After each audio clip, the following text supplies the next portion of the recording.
La nostra prioritat, òbviament, som una ciutat gran, de 1.600.000 habitants, ens centrem en els contextos urbans. La nostra prioritat és la cooperació en context urbà. No vol dir que no donem suport també, via la convocatòria Barcelona Solidària, accions de cooperació en contextos rurals, ho fem. Però la prioritat és per nosaltres els contextos urbans. I en aquest sentit hem fixat 6 ciutats prioritàries que estan repartides a Centroamèrica, El Salvador, a Sud-amèrica, la ciutat de Medellín, en l'àmbit mediterrani, la ciutat de Tànger i àrea metropolitana, la ciutat de Gaza City, amb un paper molt emblemàtic i protagonista de l'Ajuntament de Barcelona, també allà, i a la zona africana, la ciutat de Niamey, la capital de Níger, i la ciutat de Maputo. Són aquestes 6 ciutats on nosaltres estem concentrant els nostres esforços, però paral·lelament també tenim altres projectes amb àrees geogràfiques en 20 ciutats més.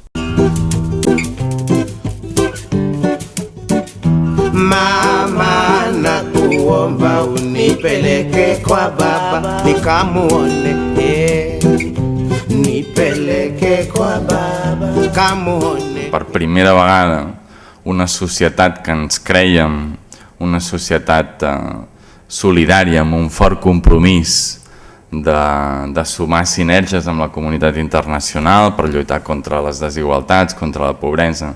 Per primera vegada en aquesta societat s'han sentit veus que qüestionaven que el govern de Catalunya destinés recursos públics a la cooperació al desenvolupament. Per tant, per exemple, aquest any 2009, per primera vegada, l'agència va treure una convocatòria de subvencions adreçada als ajuntaments per recolzar-los amb aquelles activitats que en el seu municipi impulsen, activitats de sensibilització i educació pel desenvolupament, com fires de solidaritat, que afortunadament moltíssims municipis catalans impulsen accions de fires d'ONGs, fires de solidaritat, accions de codesenvolupament, seminaris, jornades, etc.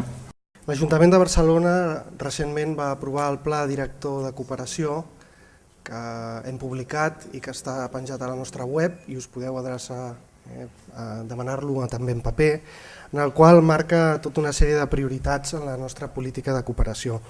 Òbviament, som un ajuntament, som una entitat local. La nostra prioritat és la cooperació descentralitzada local. Creiem que aquí és el paper fort, el paper líder que podem jugar una institució com l'Ajuntament de Barcelona. Els nostres instruments els coneixeu. Per un cantó tenim les convocatòries adreçades a les ONGs per desenvolupar projectes anuals o projectes plurianuals, però també, com deia l'Andreu Felip, hi ha una convocatòria específica per tot el tema de la conscienciació i l'educació de la població a Barcelona ciutat en relació als reptes de les grans desigualtats que hi ha en el món. Més que res per una mica també per explicar aquesta dependència global que hi ha entre els països del nord i els països del sud, que no és evident. Aquesta línia, que és la línia coneguda com la convocatòria de Barcelona Solidària, portem bastants anys treballant, però l'altra gran línia és el que nosaltres anomenem la cooperació directa. La cooperació directa en cooperació descentralitzada local. És a dir, aquí el que fem, més enllà d'aprofitar també els pressupostos de l'Ajuntament, és aprofitar els recursos interns de l'Ajuntament. Els recursos interns sobretot són recursos humans, són el know-how de l'Ajuntament, el saber fer de les nostres polítiques. Què fem bé l'Ajuntament? Què sabem fer? Un Ajuntament què sap fer? Per extensió, també, no només Barcelona, sinó altres ajuntaments. Doncs gestionar una ciutat.